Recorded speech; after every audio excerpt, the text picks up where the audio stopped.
ऐसे ऋचः। तो दोनों का क्या उच्चारण हो गया, दोनों को संयुक्त करें तो यस्मिन्न ऋचः। यस्मिन नहीं बोलेंगे, यस्मिन्न। न दो हैं, नकार दो हैं। यस्मिन्न ऋचः, ऋचः ऐसा।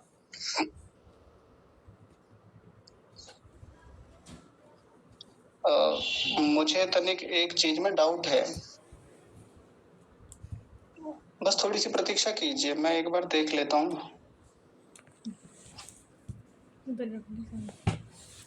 यस्मिन ऋचः, हाँ ये नकार, ये भी आधा है, नकार आधे हैं यहाँ पे, तभी ये ऋचः में री जो है ऋकार ये पूरा होगा। यस्मिन ऋचः, यस्मिन न ऐसा नहीं बोलेंगे। एक बार फिर से ध्यान से समझिए, क्योंकि इसको लेके थोड़ा कंफ्यूजन रहता ही है। यस्मिन, यस्मिन न ऐसा नहीं बोलेंगे, यस्मिन न ये गलत है। एक बार फिर से गलत उच्चारण फिर से सुनिए, यस्मिन न ये गलत है। यस्मिन ये बिल्कुल ठीक है। यस्मिन दो नकार हैं, दोनों का हल्का हल्का सा उच्चारण आएगा। यस्मिन ऋचः, तो क्या हो गया, यस्मिन ऋचः, यस्मिन ऋचः ऐसा, ये पहला शब्द हो गया। दूसरा शब्द है साम। साम नहीं बोलेंगे, साम कब होता, जब यहाँ हलंत लगा होता तब साम कहते, अभी क्या बोलेंगे, साम। यजूंषि, यजूंषि पहली बात तो दीर्घ ऊकार है, बड़े ऊ की मात्रा है, और दूसरी बात क्या है, मूर्धन्य शकार पर ह्रस्व इकार, छोटे ई की मात्रा। यजूंषि, यजूंषि। जी श्वेता बहन जी कुछ कह रहे हैं आप? भैया ये वाला शब्द एक बार लिख के दिखा दीजिए, यस्मिन ऋचः। हाँ ये तो रहा नीचे, मैंने लिखा तो है। अच्छा वैसे लिख दें, पूरा का पूरा है ना, वो मिला के लिखते हैं।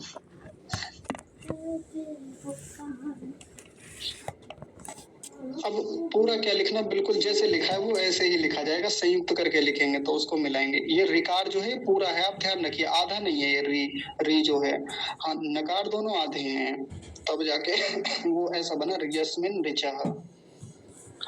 ठीक है जी, हाँ जी। यजूंषि, यजूंषि को विशेष ध्यान देंगे, बड़े ऊ की मात्रा है तो थोड़ा लंबा खींचेंगे, मूर्धन्य शकार का ध्यान रखेंगे। यजूंषि, यस्मिन आसान है, कई बार आया है पीछे। प्रतिष्ठिता, प्रतिष्ठिता देखिए, प्रतिश मूर्धन्य शकार और ठिता, ठिता, तो कई बार यहाँ बोलने में बड़ी गड़बड़ हो जाती है। जैसे एक शब्द था प्रतिष्ठित, तो लगभग वैसा ही है प्रतिष्ठिता। तो बोलने में एक गलती जो हो जाती है वो ये हो जाती है कि प्रतिष्ठिता, था बोल जाता है, यहाँ था नहीं है, ता है, ता, तकार। प्रतिष्ठिता ध्यान रखना है। रथना भावी वाराह, मैं अलग अलग तोड़ के बताता हूँ। रथना भावी वाराह, फिर से समझिए, रथना, रथना नहीं बोलेंगे, रथ, थ को पूरा बोलेंगे। रथना भावी, भावी, भावी में वकार आधा, क्षमा कीजिए वकार पर छोटी की मात्रा है तो जल्दी बोली जाएगी। भावी वाराह, वाराह, विसर्ग को भी ध्यान रखेंगे, भूलेंगे नहीं। तो पूरे का उच्चारण कैसे होगा मिला के, रथना भावे वाराह, रथना भावे वाराह। पहली पंक्ति पूरी हो गई। दूसरी पंक्ति का प्रथम शब्द देखिए, यस्मिन, यस्मिन में ये जो आ रही है ना ऊपर ये विसर्ग, तो ये इसका भी ध्यान रखेंगे, यस्मिन। अब देखिए इसमें श और च दोनों साथ जुड़े हुए हैं, तो इसको कैसे रखेंगे, यस मीन्स ऐसे, यस मीन्स चित्तम, ऐसे यस मीन्स चित्तम। ये तालव्य शकार का ज्यादा ध्यान रखना है, क्योंकि ये आधा है और छुपा हुआ है, पता नहीं चल रहा है इसका। तो क्या हो गया, यस मीन्स चित्तम। यहाँ देखिए एक और अंतर है दोनों में, बड़ा गहराई से समझने वाली बात है। पहला दंतीय शकार है, दूसरा तालव्य शकार है, दोनों आधे हैं, तो दोनों के बीच अंतर भी पता चलना चाहिए। यस्मिंश चित्तम, यस्मिंश चित्तम, यस्मिंश श ये वाला यस्मिंश, ऐसे यस्मिंश चित्तम, ये हो गया। अगला शब्द है सर्वमोतम, सर्वमोतम, तो सर्व नहीं बोलेंगे, सर्वमोतम, यही था बस इसमें। ये शब्द तो पीछे भी आया था, प्रजानाम। और तन में मनः शिव संकल्पमस्तु, ये तो आप जानते ही हैं इसके बारे में। एक बार उच्चारण को प्रवाह से देख लीजिए। मैं इसका उच्चारण करके बताता हूँ। थोड़ा सा दो स्थानों पर कठिन है, तो उनको ध्यान से समझेंगे। आपका ध्यान इन दो शब्दों पर अधिक होना चाहिए। ओम यस्मिन् ऋचः साम यजोंषि यस्मिन् प्रतिष्ठिता रथना भाविवाराः यस्मिंश्चित्तं सर्वमूतं प्रजानां तन्मे मनः शिव संकल्पमस्तु। तो ये इस मंत्र का उच्चारण यहाँ पर पूरा होता है। अब हम इस मंत्र में आए कुछ कठिन जो संधि विच्छेद हैं उनको देखेंगे। जी कनिका माता जी, आप कुछ कह रहे हैं, बताइए।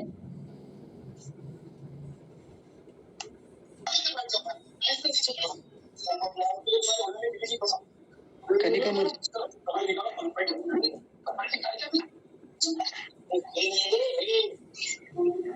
कनिका माता जी, आपको आवाज आ रही है मेरी? ठीक है, गलती से हो जाता है, कोई बात नहीं।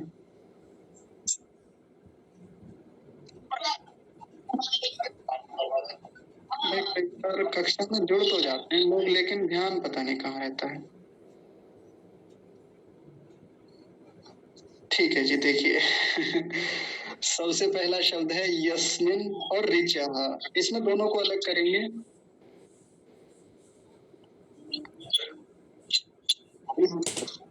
कनिका माता जी, आपको मेरी आवाज आ रही है? कनिका माता जी, देखिए यस्मिन ऋचा, ये शब्द जो है सबसे ऊपर पहला शब्द, उसको ऐसे तोड़ेंगे, ऐसे संधि विच्छेद होगा, यस्मिन और ऋचा। साम शब्द ऐसे ही रहेगा, यजुंषि शब्द ऐसे ही रहेगा, यस्मिन भी ऐसे ही रहेगा, प्रतिष्ठिता भी ऐसे ही रहेगा। अब इस शब्द को ध्यान से देखिए, ये बड़ा शब्द है और बड़ा महत्वपूर्ण शब्द भी है। इसको हम नीचे लिखते हैं, रथना भव इव अराह।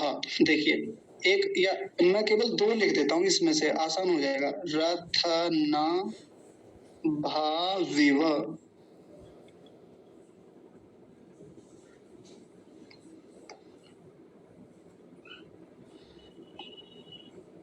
रथना भाविव और अराह, ऐसे ये दो शब्द हैं इसमें। इसको और तोड़ेंगे, ये मैं तब तोड़ू, इनको तब तोड़ेंगे, इनका संधि विच्छेद बाद में करके दिखाऊंगा जब हम इसका अर्थ समझेंगे। पहले इतना ही देख लीजिए, इतने से आपको आसानी से हो जाएगा स्पष्ट।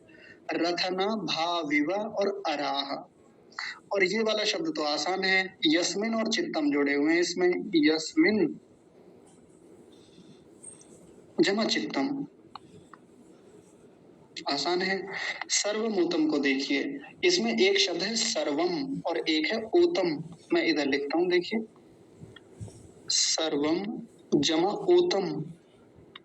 ऊतम बड़ा महत्वपूर्ण शब्द है, ऐसे सर्वम जमा ऊतम।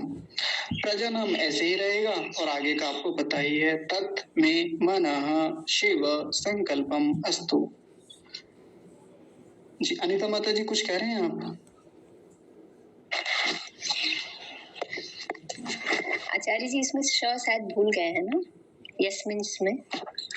नहीं माता जी, यस्मिन है वो, यस्मिन ही रहेगा ऐसे ही। वो तो उसमें संधि विच्छेद के कारण उसका तालव्य शकार हो जाता है।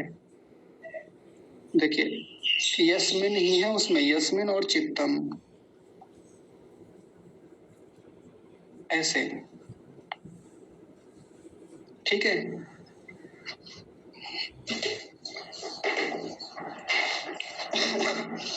हाँ जी ठीक है, बस अब इसके अर्थ पर हम लोग चर्चा करते हैं, बड़े ध्यान से समझिएगा। आज का मंत्र बहुत महत्वपूर्ण है, इसको लेके कई बार थोड़ी सी अलग बातें चलती हैं, कई बार कठिनाई होती है, विवाद भी हो जाते हैं छोटे छोटे से, लेकिन आज उन विवादों को हम लोग सुलझाने का प्रयास करेंगे कि मामला है कहाँ। देखिए यस्मिन, यस्मिन का ऋषि अर्थ करते हुए लिखते हैं मनसी, यानी जिसमें, जिस मन में, जिस मन के पीछे से चर्चा चली आ रही है। इन सभी मंत्रों का देवता क्या है? मन है। देवता मतलब विषय। यस्मिन माने जिस मन में। ऋचः, ये शब्द क्या था? ऋचः, ऋचः को ऋषि लिखते हैं ऋग्वेदः। ऋचः का मतलब क्या हो गया? ऋग्वेद। और साम को क्या लिखते हैं? सामवेदः। यजुंशी को क्या लिखते हैं? यजुर्वेदः। तो 3 वेदों के नाम आ गए। कौन कौन से? ऋग्वेद, सामवेद और यजुर्वेद। जिस मन में ऋग्वेद, सामवेद, यजुर्वेद प्रतिष्ठिता, प्रतिष्ठिता, प्रतिष्ठिता को लिखते हैं प्रतिष्ठितानि।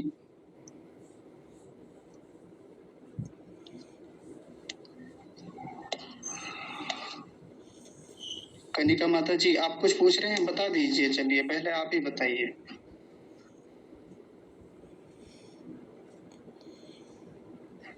हाँ, आपकी आवाज नहीं आ रही थी, और लोगों की तो पीछे से बहुत आ रही थी, पर आप ही की नहीं आ रही थी बस।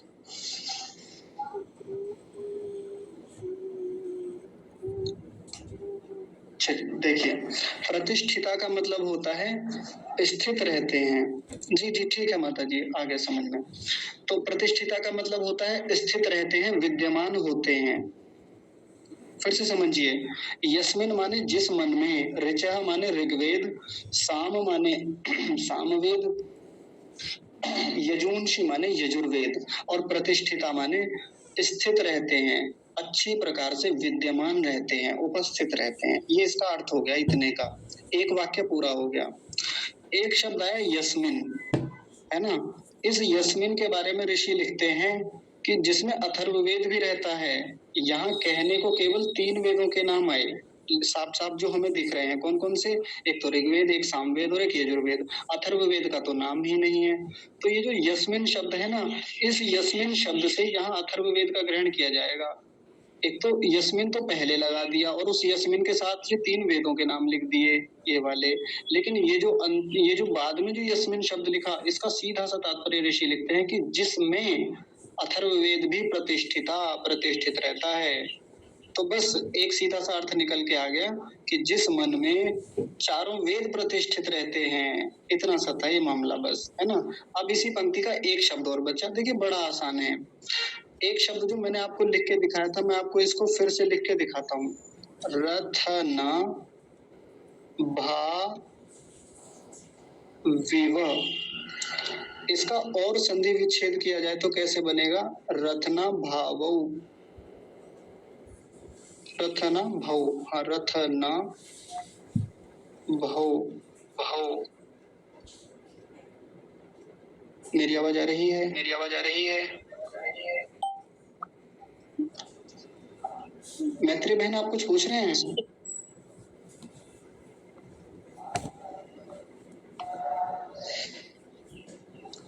देखिए, रथना भौ इव, इन दोनों को मिक्स कर।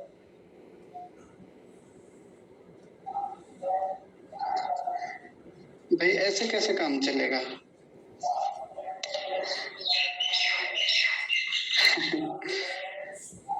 रथना भौ इव। तो वो जो हमारे मन में, इस मन में जो चारों वेद उपस्थित होते हैं, किस प्रकार से होते हैं? इव माने जैसे। जैसे कैसे? जैसे हाँ, और इसमें एक शब्द और था अरा, अराह। जैसे रथनाभौ। रथनाभौ का तात्पर्य ऋषि कहते हैं यथा रथस्य, रथ चक्रस्य मध्यमे काष्ठे सर्वे अव्यवा लग्ना भवन्ति तथा। देखिए बहुत सुंदर भाष्य किया। मैं आपको हिंदी में बताता हूँ इसका। जैसे रथ में जो चक्र होता है, और उस चक्र के मध्य में काष्ठ के बने हुए, लकड़ी के बने हुए जो कुछ अवयव सम्मिलित होते हैं। अराह, अराह का मतलब होता है वो जो आरे लगे हुए होते हैं। ऐसे देखिए, मैं एक चित्र दिखाता हूँ आपको, ये वाला। जैसे ये रथ का चक्र है, और इस चक्र में जो ये आप ये देख रहे हैं ना बीच में बने हुए हैं, वैसे तो ये अशोक वाला चक्र है, लेकिन उसको समझने के लिए ये पर्याप्त है कि रथ का चक्र ऐसा ही होता है। तो जो आपको नीले रंग से ये बने हुए दिख रहे हैं, ये अराह, इनके लिए अराह शब्द आया। और ये पूरा जो पूरा का पूरा स्ट्रक्चर है, इसके लिए क्या नाम दिया? रथनाभौ। इव माने जैसे, वहीं आ जाइए। रथनाभौ इव, जैसे रथ के पहिए में जो अराह होते हैं, बिल्कुल वैसे ही। ये बात क्यों लिखी? ये संकेत क्यों दिया? ऐसा अलंकार क्यों यहाँ पर दिया ऋषि ने? या परमात्मा ने ऐसा अलंकार क्यों बना के दिया, तो वो ये समझाना चाह रहे हैं जैसे रथ में जो ये चक्र होता है, उस चक्र के भीतर जो अराह यानी ये जो आरे लगे हुए होते हैं, ये जो तीलियां लगी हुई होती हैं, जैसे ये पूरे चक्र को बांधे रखते हैं, इसमें उपस्थित रहते हैं, इसकी पूरी संरचना को बनाए रखते हैं और इसको आगे चलने में सहयोग करते हैं, वैसे ही हमारे मन में जो हमारा चित्त है, उस चित्त में ये चारों वेद क्या होते हैं, प्रतिष्ठित होते हैं। एक सीधी सी बात हो गई। ये तो हमने मंत्र के प्रथम पंक्ति का सीधा सीधा अर्थ समझा। अब इसके भाव को समझते हैं।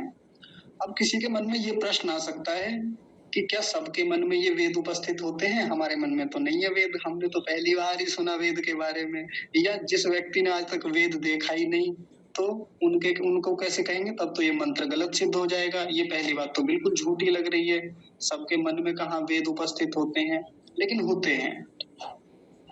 बहुत गहरी बात है। अब दो तरीके से इसका अर्थ होता है, वो दो भाव समझेंगे जो विद्वानों से हमें समझने के लिए मिले। सबसे पहला भाव, जो लोग ये कहते हैं कि सबके मन में कहाँ वेद हैं, अब किसी आचार्य ने वेद पढ़े, चारों वेद पढ़ लिए, तो हाँ उसके बारे में तो कह सकते हैं कि हाँ उसके मन में, उसके चित्त में ये चारों वेद ऐसे उपस्थित होते हैं जैसे किसी रथ के चक्र में वो आरे लगे हुए होते हैं, अराह लगे हुए होते हैं। हाँ उस पर तो ये बात लागू होती है और ये मंत्र सही भी है। लेकिन अब ये तो सभी के बारे में कहा ना, यहाँ आगे एक प्रजानाम शब्द आ रहा है, यानी सभी प्राणियों के बारे में बात है, प्राणी नाम। तो फिर ऐसे कैसे कह दें सभी प्राणियों के बारे में? तो देखिए वेद तो सबके हृदय में सुरक्षित हैं, मतलब स्थित हैं, उपस्थित हैं, विद्यमान हैं। ये अलग बात है कि पता नहीं है, ये अलग बात है कि विस्मृत हैं, ये अलग बात है कि अभी प्रकाश में नहीं आए, ये अलग बात है कि उद्भूत नहीं हुए हैं अभी। कैसे? वो ऐसे, जीवन केवल यही नहीं है, जन्म केवल ये पहला नहीं है या आखिरी नहीं है, इससे पहले असंख्य जन्म हुए हैं। केवल इस कल्प की बात करें, जब परमात्मा ने सृष्टि का निर्माण किया, तो केवल इसी कल्प में कितनी बार सृष्टि बनी, हम पता नहीं कितने शरीरों से गुजर के आए, हमने कितनी बार मनुष्य शरीर धारण किया, मनुष्यों के अलावा भी किया, लेकिन हमने मनुष्य शरीर भी बहुत बार धारण किया है, असंख्य बार। और जितनी बार हमने मनुष्य शरीर धारण किया, तो निश्चित सी बात है कि किसी न किसी शरीर में, किसी न किसी मनुष्य जन्म में हमने वेदों को अवश्य स्थित किया होगा अपने चित्त में। ये निश्चित सी बात है। और ये बात केवल मैं अपने आधार पे नहीं कह रहा कि मेरी संगति है, मेरी युक्ति है। बड़े आचार्यों का, बड़े विद्वानों का बिल्कुल यही कथन है, मैं उन्हीं के आधार पर ये बात कह रहा हूँ। ऋषि भी बिल्कुल वही बात कह रहे हैं यहाँ पर इस मंत्र में। ठीक है। अब एक दूसरी दृष्टि समझिए। यहाँ ऋषि के समझाने का एक और तात्पर्य है ऋषि दयानंद का। वो ये कहना चाह रहे हैं कि हमारे मन का इतना सामर्थ्य होता है कि इसमें चारों वेद प्रतिष्ठित हो सकते हैं।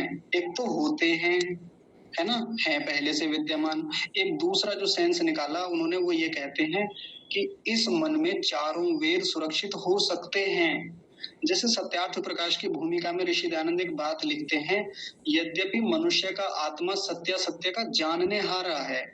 तो इस पर कई सारे लोग प्रश्न खड़ा करते हैं, जब वो सब कुछ जानता है तो फिर इतना जानने की क्या आवश्यकता है, जब उसके भीतर सब कुछ है, जानने हारा जानता है वो, तो फिर तो उसका अर्थ बताते हुए कई विद्वान कहते हैं, वो कहते हैं कि जानने हारा है का मतलब जान सकता है, उसका इतना सामर्थ्य है कि वो सत्य और असत्य को जान सकता है, ठीक ठीक जान सकता है, इतनी उसके भीतर योग्यता है आत्मा के भीतर। ऐसा वहां पर भी अर्थ किया गया। ठीक वैसा ही अर्थ इस मंत्र की प्रथम पंक्ति का है, यस्मिन, जिस मन में, ऋचः ऋग्वेद, सामवेद, यजुंशी यजुर्वेद, यस्मिन अथर्ववेद प्रतिष्ठिताः, प्रतिष्ठित होते हैं। कैसे होते हैं? प्रतिष्ठित होते हैं या हो सकते हैं। कैसे हो सकते हैं? रथना भव इव अराह, जैसे रथ के चक्र में आरे उसको बांधे रखते हैं, समायोजित रखते हैं, उसमें बंधे रहते हैं, बिल्कुल वैसे ही रथ के एक चक्र को निकाल दें, दो चक्रों को निकाल दें, तीन चक्रों को निकाल दें, रथ चल नहीं पाएगा, पहिए की संरचना बिगड़ जाएगी, खराब हो जाएगा। वैसे ही यदि हमारे भीतर ये वेद उपस्थित ना हो, वेद का ज्ञान उपस्थित ना हो, तो फिर हम भी उसी रथ की तरह हो जाएंगे जैसे कोई बिना चक्र का कोई रथ हो। बिल्कुल वैसी स्थिति यहाँ समझाना चाह रहे हैं। पहली पंक्ति पूरी हो गई। एक बात और यहाँ से समझेंगे, मैं पहले कई बार चर्चा कर चुका पर प्रसंग चल रहा है तो एक और महत्वपूर्ण बात समझ लीजिए। हम लोग ये तो खूब कहते हुए सुनते हैं कि वेदों में अनंत ज्ञान है, परमात्मा ने अनंत बातें उसमें कही हैं, बहुत बड़ा और बृहद विज्ञान है उसमें, ऐसा हम खूब सुनते हैं। जब यहाँ मंत्र में एक बात कही कि इस हमारे मन में चारों वेद उपस्थित होते हैं या उपस्थित हो सकते हैं, विद्यमान हो सकते हैं, प्रतिष्ठित हो सकते हैं, तो फिर आप कल्पना कीजिए इस मन का सामर्थ्य कितना बड़ा होगा। ये मन क्या क्या धारण कर सकता है। जैसे एक लौकिक उदाहरण हम देते हैं, सांसारिक एक उदाहरण देते हैं। आज से कुछ साल पहले की बात करें, 10-12 साल पहले की, तो जब पहले हमारे हाथ में फोन आए थे छोटे छोटे से, वो कीपैड वाले होते थे, तो उनमें एक छोटा सा मेमोरी कार्ड लगता था, छोटी सी चिप लगती थी, 2 GB 4 GB ऐसे करके लगती थी ना। और हम 2 GB का यदि हमको वो मेमोरी कार्ड मिल जाता था तो हम बड़े खुश हो जाते थे और हमको लगता था कि क्या ही डाटा आ गया इस 2 GB में, ऐसा लगता था ना।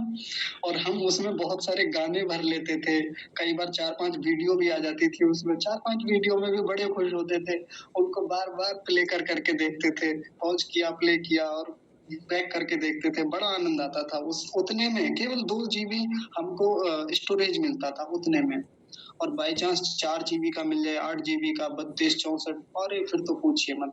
और आज हमारे पास इतनी मात्रा में स्टोरेज है, और एप्पल जैसे फोन का तो आपको पता ही होगा कि वहां तो आप प्रीमियम लीजिए, सब्सक्रिप्शन जो भी होता है वो पैसे दीजिए और कितना भी स्टोरेज लीजिए, अनलिमिटेड आप कितना भी कर सकते हैं, उसमें कोई इंटरनल स्टोरेज तो होता नहीं, कोई लिमिटेशन होती नहीं। या अगर उससे कम में बात करें तो लैपटॉप है या हमारे स्मार्टफोन है, कितना होता है इसमें, 128 ऐसे करके चलता है ना आजकल तो इतना बड़ा सिस्टम हमारे आजकल के जो ये आ गए हैं, जो इलेक्ट्रॉनिक गैजेट्स हैं, इनमें इतना सारा स्टोरेज है, कितना डाटा इसमें उपस्थित होता है, सोचिए।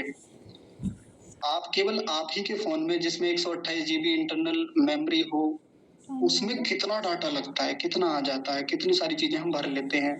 उसके अलावा भी हम यूट्यूब पर कितना अपलोड करते हैं, कितना फेसबुक पर अपलोड करते रहते हैं, या कितना हम ड्राइव में सेव करके रखते हैं, अन्यत्र स्थानों पर हम सुरक्षित कर देते हैं, गूगल पर उनको सुरक्षित कर देते हैं। तो सर्वर में जाके देखिए वहां कितना स्टोरेज होगा भयानक, जहां से ये सब चीजें स्टोर होती हैं, सब डाटा उपस्थित होता है। मन तो इससे भी बड़ा है। ये सब बातें मैं इसलिए बता रहा था क्योंकि तुलना मन के साथ चल रही है। इन सब चीजों को देखें तो मन की स्टोरेज तो इन सब से भी बहुत भयानक है। एक डिवाइस में आप कितना डाटा भर सकते हैं, कोई ना कोई तो लिमिटेशन होती है उसकी, कहीं ना कहीं जाके तो अंत होता है, लेकिन इस मन की आप लिमिटेशन नहीं नाप सकते, नहीं देख सकते कि कहाँ जाके समाप्त होगा। कितने असंख्य जन्म हुए, कब से संस्कार इस पर आप कब के संस्कार इसमें स्टोर हो रहे हैं, उपस्थित हो रहे हैं, असंख्य संस्कार बने हुए हैं इसमें, कितने कर्माशय इसमें उपस्थित हैं, कितने कर्म किए, उन सबको आज तक ढोता हुआ ये मन आ रहा है, कितनी सारी चीजें इसमें आ गई, कितना ज्ञान विज्ञान इस मन के भीतर हमने भरा हुआ है, बहुत स्टोरेज है। तो ये जो इसमें इतने सारे वेद उपस्थित हैं, वेद का मतलब ज्ञान से तो होता है ना, इतना ज्ञान इस मन के भीतर उपस्थित है, ये बात यहाँ इस मंत्र की प्रथम पंक्ति हमें बताना चाह रही है। दूसरी पंक्ति का इतना हिस्सा देखेंगे यहाँ तक का, और फिर मंत्र लगभग समाप्त हो जाएगा। यस्मिन चित्तम सर्वभूतम प्रजानाम, यहाँ से एक वाक्य बनेगा पूरा। यस्मिन शब्द आया, फिर से वही शब्द यस्मिन को फिर से दोहराया गया तीसरी बार, यस्मिन का फिर से वही मतलब, यस्मिन माने जिसमें, या जिस मन में। यस्मिन और प्रजानाम, इन दोनों शब्दों को साथ लेंगे। जिस मन में, प्रजानाम प्राणी नाम, यानी जिस मन में प्राणियों का, प्रजानाम माने, या हाँ प्रजानाम माने प्राणियों का, जिसमें प्राणियों का, सर्वम, सर्वम माने सभी, समग्र, सर्वम शब्द पीछे भी आया था, सर्वम समग्रम यानी सब प्राणियों का सभी, चित्तम, अब देखिए चित्तम शब्द जो लिखा है इसको बड़े ध्यान से समझेंगे। और मुझे पता है कई लोगों ने जैसे देखा होगा ये चित्तम शब्द लिखे हुए तो एकदम से क्या ध्यान में आया होगा, अरे ये तो मन की बात चल रही है, लेकिन मन की बात नहीं है। यहाँ चित्त के बारे में ऋषि पता है क्या लिखते हैं, सर्व पदार्थ विषयी ज्ञानम, सर्व पदार्थों का ज्ञान, या एक बात कह दें ज्ञान, बस चित्त का मतलब यहाँ ज्ञान लिया। ये चित्त जो है ज्ञान के सेंस में है, ना कि जो भीतर एक उपकरण है वो चित्त नहीं है। ये यहाँ चित्तम का तात्पर्य ज्ञानम, सर्व पदार्थ विषय ज्ञानम, सब पदार्थों का ज्ञान, ऐसा कहा ऋषि ने यहाँ पर। यस्मिन, जिस मन में, हाँ जिस मन में, प्राणी नाम, ये प्रजा नाम प्राणी नाम, जिस मन में सभी प्राणियों का चित्तम, चित्तम माने ज्ञान उपस्थित रहता है। अपनी ओर से ऐसे भी ले लेंगे कि उपस्थित रहता है या रहता है, क्योंकि ये शब्द तो प्रतिष्ठिता पहले भी आ गया था तो वहीं से ले लेंगे।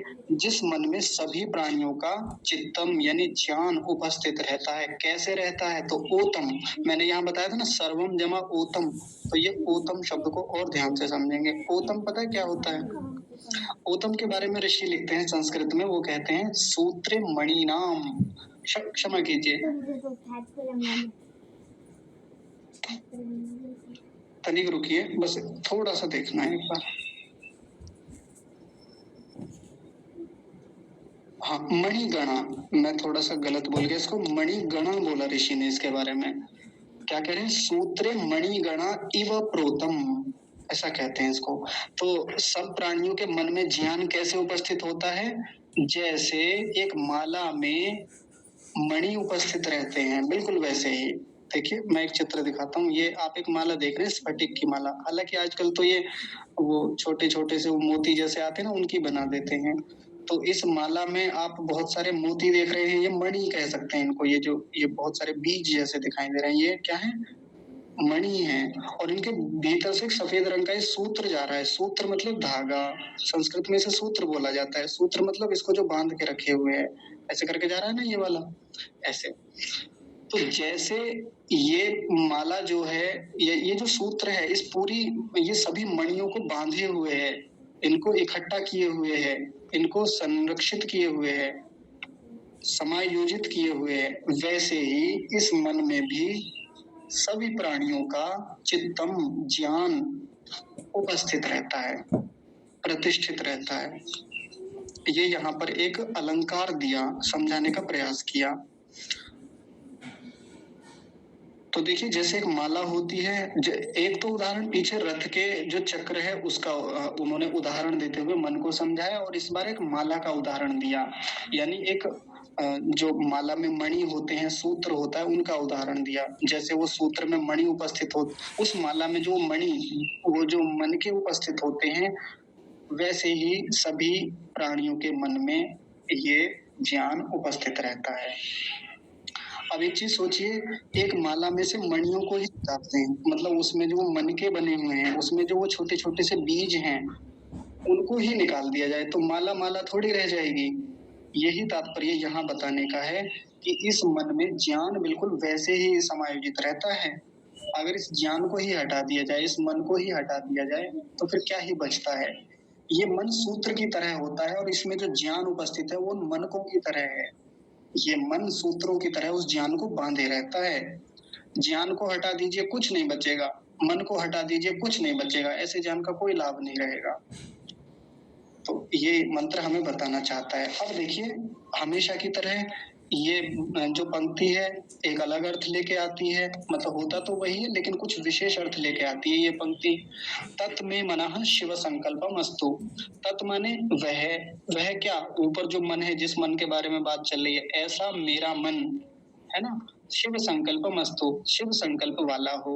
लेकिन इस बार शिव संकल्प के बारे में एक और नई बात ऋषिदानंद लिखते हैं। क्या कहते हैं? शिवः कल्याण करो वेदादि सत्य शास्त्र प्रचार संकल्पो यस्मिन् तत्। एक नया अर्थ आज फिर से आया। पिछले हर मंत्र में, चारों मंत्रों में इसके अलग अलग अर्थ हमने समझे थे। ऐसा नहीं कि वो बिल्कुल अलग ही अर्थ थे, एकदम अलग का मतलब बड़े विशिष्ट अर्थ थे वो भी अपने आप में। और एक बार एक और विशेष अर्थ आ जाए, आप फिर से सुनेंगे। शिवः कल्याण करो वेदादि सत्य शास्त्र प्रचार संकल्पो यस्मिन् तत्। वो कह रहे हैं कि मेरा मन कैसा हो, कल्याणकारी हो। और उस कल्याणकारी को और आगे खोलते हुए कह रहे हैं कि कैसा कल्याण करने वाला हो, कि जिसमें वेद आदि सत्य शास्त्र प्रचार रूपी संकल्प हो। देखिए, पिछली बार कैसे संकल्प थे? कभी तो संकल्प ले रहे थे कि ये धर्म की इच्छा वाला हो, कभी क्या कह रहे थे, ये ईश्वर की इच्छा करने वाला हो, कभी कह रहे थे कि ये कल्याणकारी हो। आज क्या कहा? आज भी वैसा ही अर्थ है। आज कह रहे हैं कि ये वेद आदि सत्य शास्त्रों के प्रचार रूपी संकल्प वाला हो। यानी मेरा मन जो है वो कैसा होना चाहिए? फिर से इस बार आसान भाषा में समझेंगे कि वेद आदि जो सत्य शास्त्र है ना, वेद या वेद से सम्मत जो शास्त्र हैं, जो सत्य शास्त्र हैं, सत्य शास्त्र भी कहा उन्होंने। ऐसा नहीं कि केवल वेद और आदि लगा दिया तो फिर कूड़ा कचरा पत्रिका न्यूज़पेपर सब उसी में आ जाएंगे, या पुराण कुछ भी ले लीजिए, वो सब नहीं। वेद आदि सत्य शास्त्र, उनके प्रचार का, यानी प्रचार का मतलब यहाँ परोपकार से आया कि उनके परोपकार का, उनके प्रचार का, पढ़ने पढ़ाने संबंधी जो संकल्प है वो होना चाहिए हमारे मन में। ऐसा मेरा मन हो जाए। और आसान भाषा में समझेंगे, यानी मेरा मन पहले तो वेद आदि सत्य शास्त्रों को पढ़ने वाला हो, उसके भीतर ऐसा संकल्प हो कि मैं पढ़ूं वेदों को, या वेदों से सम्मत जो अन्य शास्त्र हैं, ब्राह्मण ग्रंथ हैं, दर्शन है, उपनिषद हैं, या अन्य शास्त्र जो भी है, उनको मैं पढ़ूं। और फिर क्या करूं? फिर पढ़ाऊं भी, उनका प्रचार भी तो करूं, केवल पढ़ के ना बैठ जाऊं मैं उन्हें। ऐसा संकल्प मेरा होना चाहिए।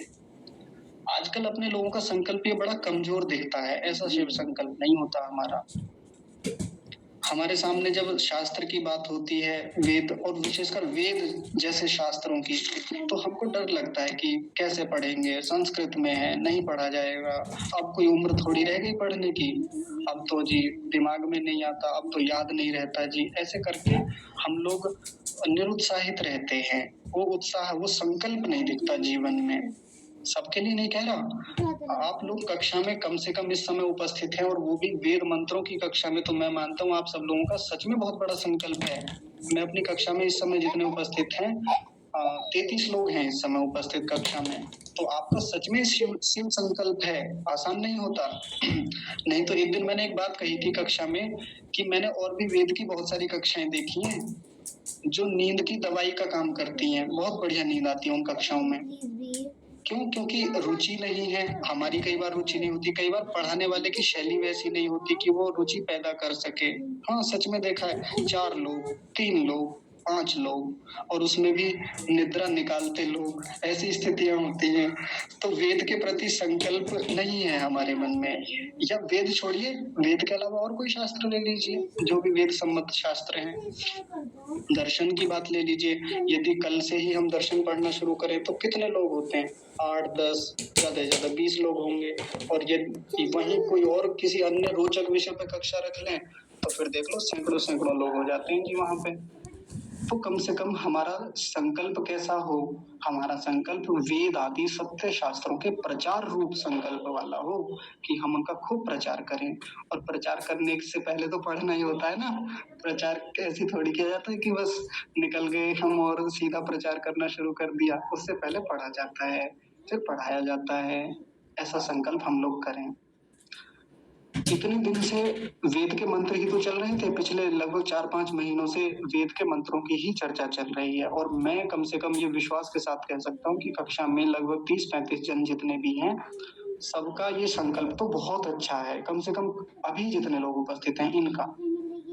और मैं केवल कक्षा की ही बात क्यों करूं, और भी स्थानों पे लोग पढ़ रहे हैं, और भी कक्षाएं चलती हैं, दर्शन की भी कक्षाएं चलती हैं, बहुत सारे आचार्य पढ़ा रहे हैं, गुरुकुलों में रह के कक्षाएं चल रही हैं, वहां भी लोग पढ़ रहे हैं। तो उन लोगों का बड़ा अच्छा संकल्प है। आसान नहीं होता है संकल्प लेना। कई बार व्यक्ति शुरू कर देता है कि जी हम ना शुरू करेंगे, आप हमें पढ़ाना शुरू कीजिए, मैं ना योग दर्शन पढ़ना शुरू करूंगा। थोड़ी सी गाड़ी पहुंची आगे तक, 10-5 सूत्रों तक, रुचि नहीं बन रही है। वो संकल्प जो था अब टूटने लगा है, अब नहीं बढ़ा जा रहा है आगे। और फिर क्या करते हैं? छोड़ देते हैं। शुरू से लेके अंत उस शास्त्र का कर नहीं पाते। ये संकल्प क्या हुआ? कमजोर संकल्प हो गया हमारा। लेके तो चले थे, था तो हमारा शिव संकल्प ही, लेकिन नहीं, वो कमजोर पड़ गया हमारा। तो देखिए जितनी बार भी शिव संकल्प के बारे में बात आई, हर बार ऋषि ने एक अलग ही अर्थ दिया और कितना सुंदर और व्यापक अर्थ दिया। हमारा मन ईश्वर की इच्छा वाला हो, हमारा मन धर्म की इच्छा वाला हो, कल्याणकारी हो, ऐसा हो वैसा हो।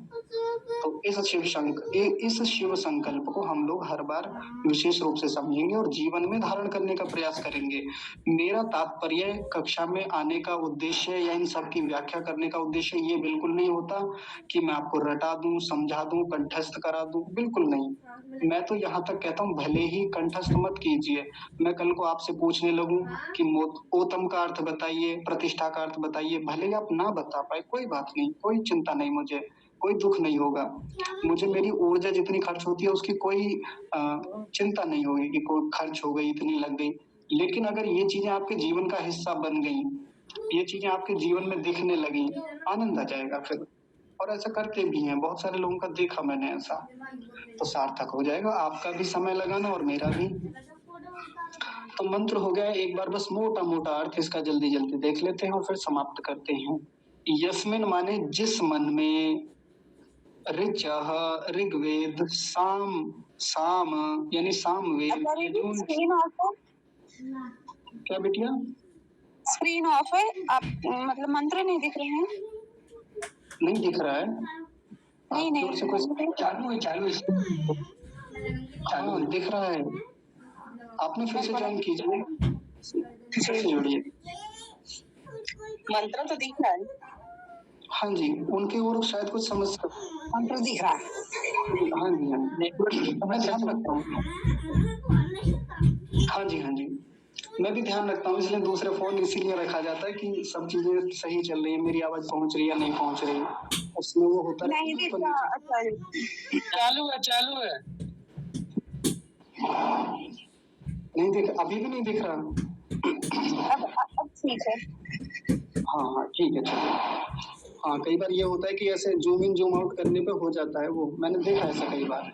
चलिए, यस्मिन माने जिस मन में, ऋचः ऋग्वेद, सामवेद, यजुंषि यजुर्वेद, और यस्मिन शब्द से हम अथर्ववेद का ग्रहण करेंगे, चौथे वाले वेद का। ये चारों वेद जिसमें प्रतिष्ठित रहते हैं, प्रतिष्ठित मतलब विद्यमान रहते हैं या रह सकते हैं, हो सकते हैं, इतना उसका सामर्थ्य है।